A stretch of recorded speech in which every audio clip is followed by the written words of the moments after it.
सच ਨੂੰ कोई आंच नहीं आंदी जिस कचहरी जावे, झूठा करे लख तदबीरा करनी आगे आवे। और आज देखो जिन लोगों ने महराज साहब को यहाँ से उठाया था ना, आज वो लोग कहाँ हैं। जम्मू कश्मीर में हर इंसान में फर्क हो सकता है, लेकिन एक बलेसा से दो सितारे निकले हुए उनमें कोई फर्क नहीं है। नंबर 1 पे गुलाम नबी आजाद साहब है, क्योंकि किसी भी रियासत में लेके आप देखो, डेवलपमेंट के नाम से, बेरोजगारी के नाम से अगर किसी गरीब को ऊपर उठाने की बात करते हैं वो गुलाम नबी आजाद साहब। उसके बाद जो दूसरा चमकता हुआ सितारा वो महराज मलिक। अच्छा, मेरा आपसे अगर आप लोग हमें कांटे चुभाओगे तो हमसे फूलों की उम्मीद नहीं रखना। अगर आप लोग हमें फूलों का गुलदस्ता दोगे तो हम भी फूलों का गुलदस्ता देंगे। देखो, नंबर 1 आपका जो सवाल है कि महराज साहब चिल्लाता था या बदतमीजी करता था, महराज साहब ने कहीं पे भी बदतमीजी नहीं की है।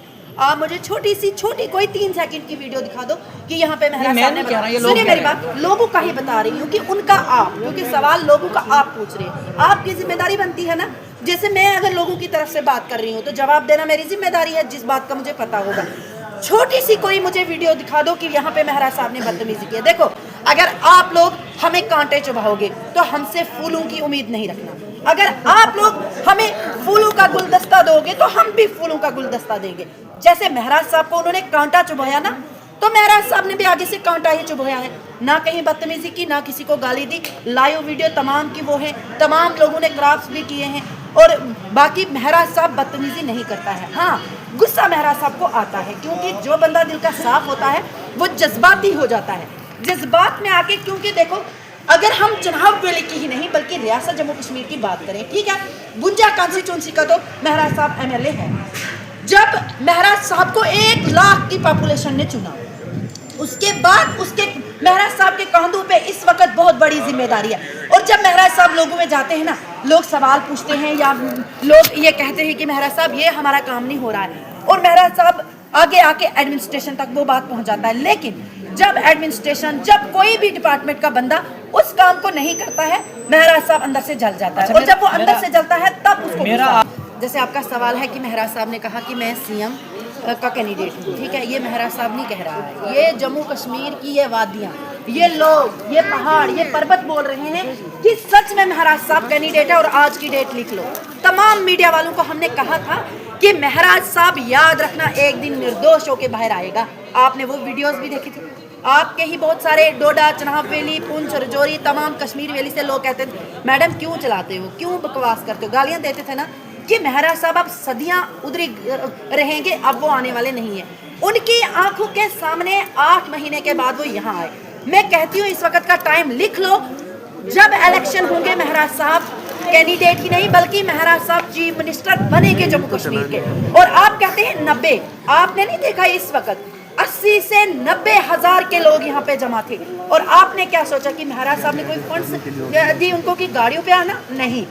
और पुलिस ने इतनी भी कोशिश की इनको रोकने की, एडमिनिस्ट्रेशन ने रोकने की कोशिश की।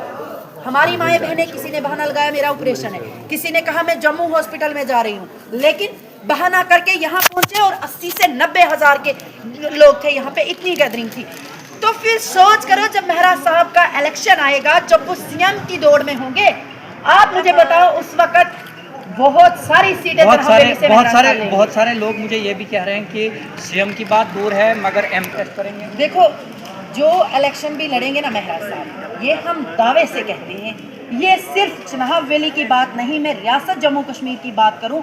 और याद रखना, जो भी इलेक्शन महराज साहब लड़े, चाहे MP के लड़े, CM के लड़े, जो इलेक्शन लड़े अच्छे मार्जिन में वो जीतेंगे, क्योंकि गरीब की दवा उसके साथ है। हर कोई लीडर बनना चाहता है, हर कोई नेता बनना चाहता है, लेकिन हम कहते हैं कि अगर आपको सचमुच में नेतागिरी करनी है, अपनी पब्लिक की आपने ऐसी कोई नुमाइंदगी करनी है, आपको ग्राउंड जीरो से शुरू करना है, जैसे महराज साहब ने किया है। 6 इलेक्शन महराज साहब ने जीते, ये लड़े, उसके बाद वो आज इस मकाम पे पहुंचे। लेकिन वो महराज साहब ने ही कहा था कि MLA बने, आज के जो MLA बने, मिनिस्टर बन गए, मंत्री बन गए, लेकिन करते आवाम के लिए कुछ भी नहीं। तो महराज साहब एक क्या चनाब वैली से बने थे, उसको सीधा जेल पहुंचा। इनको महराज का डर सता था। मेरा लास्ट सवाल आपसे बोला था उसमें, देखो सवाल ये था, मैं लाइव आई थी अपनी पर्सनल ID पे, जो मेरी फातिमा फारूक ऑफिशियल है, उस पर बहुत सारे लोगों ने कमेंट किए थे कि मैडम महराज साहब कभी भी रिहा नहीं होंगे, आप इतना मत चलाओ, आप इतना बकवास मत करो, वो कभी बाहर नहीं आएंगे। मैंने उनको कुछ भी नहीं कहा था, मैंने सिर्फ उनको कहा था कि वक्त का इंतज़ार करो। फिर उसके बाद मैंने उनको एक बात कही थी कि सच नू कोई आँच नहीं आंदी, जिस कचहरी जावे झूठा करे लख तदबीरा करनी आगे आवे। और आज देखो जिन लोगों ने महराज साहब को यहाँ से उठाया था ना, आज वो लोग कहाँ हैं? तमाम दुनिया के साथ महराज साहब की दुआ है और तमाम हैंडीकैप्स जितने भी लोग हैं, चाहे वो चल ना पाए, उनको उठा के किसी ने लाया, लेकिन महराज साहब के फ़ैन हैं और महराज साहब को सच में दिल से सपोर्ट करते हैं। इसलिए नहीं करते हैं कि वो हमारे यहाँ का MLA, बल्कि इसलिए करते हैं कि महराज साहब दिल के साफ हैं, सच्चे हैं। जिस शॉट में महराज साहब को अरेस्ट किया था, PSA के तहत बुक किया था, उसी वो शॉट में जेल में रहे। और उसी शॉट में, क्योंकि जब महराज साहब को वहाँ से जेल से निकाला गया, हम वहीं पे कठुआ में थे, उस वक्त हमने देखा था उसी शॉट में, पुरानी शॉट में वो आज भी उसी शॉट में हम पार्टी पसंद नहीं है।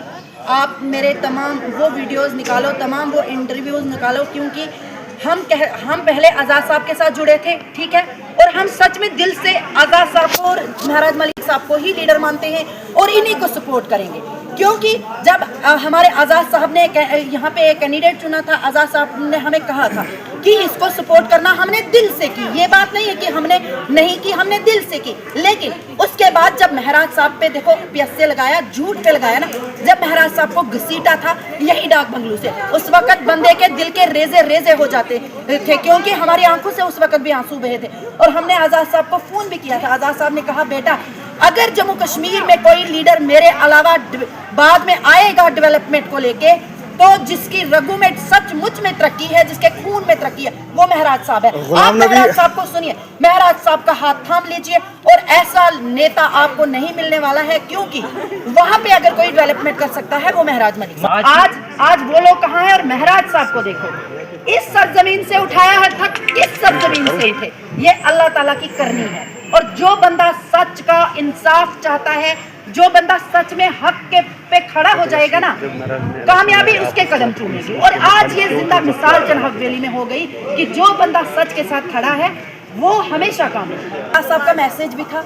और जहां से हम टूटे, जब महराज साहब को यहाँ से गेट से घसीटते हुए पुलिस ने लिया था, उस वक्त हमने ये अहद किया था अल्लाह से कि हम लड़ेंगे, हम चलेंगे, चाहे हमारी जान निकल जाए, लेकिन महराज साहब को रिहा करवाएंगे। आपने देखा हम गुंदों से चले थे, यहाँ शिवा पुल पे जब हमें लाठी चार्ज हो गया, वहाँ तक हम बिना पानी के चले थे, पाँव हमारे फट गए थे, बुरा हाल हमारा हो गया था। लेकिन हमने ये अहद किया था कि हम महराज साहब के साथ जो इंसाफी हो रही है वो किसी दूसरे भाई के साथ नहीं होने देंगे। मैम आखिरी सवाल रहे। देखो ये जाहिर सी बात है, क्योंकि दोनों ईमानदार हैं। भले ही पार्टियां अलग अलग हो सकती हैं, क्योंकि आज़ाद साहब ने उस दिन भी मैसेज किया था जब यहाँ से महराज साहब को घसीटते हुए ले गए थे कि जितने भी लोग हैं महराज साहब को सपोर्ट करो, उनके पक्ष में खड़े हो जाओ। तो जाहिर सी बात है, जब महराज साहब भी उनको फॉलो करते हैं, लेकिन आज़ाद साहब भी उनको दिल से फॉलो करते हैं, क्योंकि हम लोगों ने सुना, जब हमें मैसेज आए, कॉल आई कि आप महराज साहब के पक्ष में खड़े हो, जो भी है, मगर बात ईमानदारी। मैम अगले इक़दाम क्या होंगे आपके? देखो अगले, अब जम्मू कश्मीर में हर इंसान में फर्क हो सकता है, लेकिन एक बलेसा से 2 सितारे निकले हुए, उनमें कोई फर्क नहीं है। नंबर 1 पे गुलाम नबी आज़ाद साहब है, क्योंकि किसी भी रियासत में लेके आप देखो, डेवलपमेंट के नाम से, बेरोजगारी के नाम से, अगर किसी गरीब को ऊपर उठाने की बात करते हैं वो गुलाम नबी आज़ाद साहब। उसके बाद जो दूसरा चमकता हुआ सितारा वो महराज मलिक। अच्छा, मेरा आपसे ये नज़ारे, ये हसीन वादियाँ, अब तो मतलब ऐसा लगता है कि कलेजा फट जाएगा, क्योंकि इतनी खुशी, इतनी रौनक हमारे डोडा में।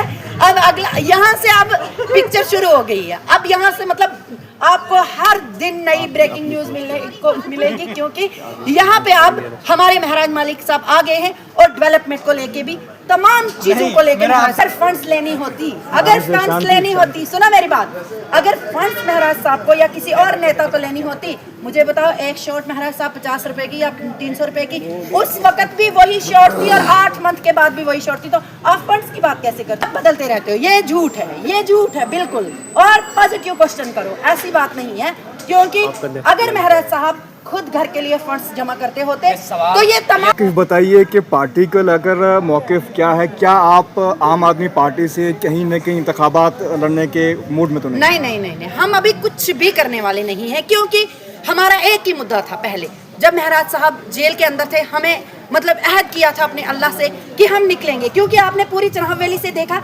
एक में 10,000 या 20,000 आवाम के साथ एक अकेली लड़की थी, और मेरे साथ ठाठी से ये जुड़ी थी राबिया उमरी, बाकी हमारे साथ कोई लड़की नहीं थी वहाँ से।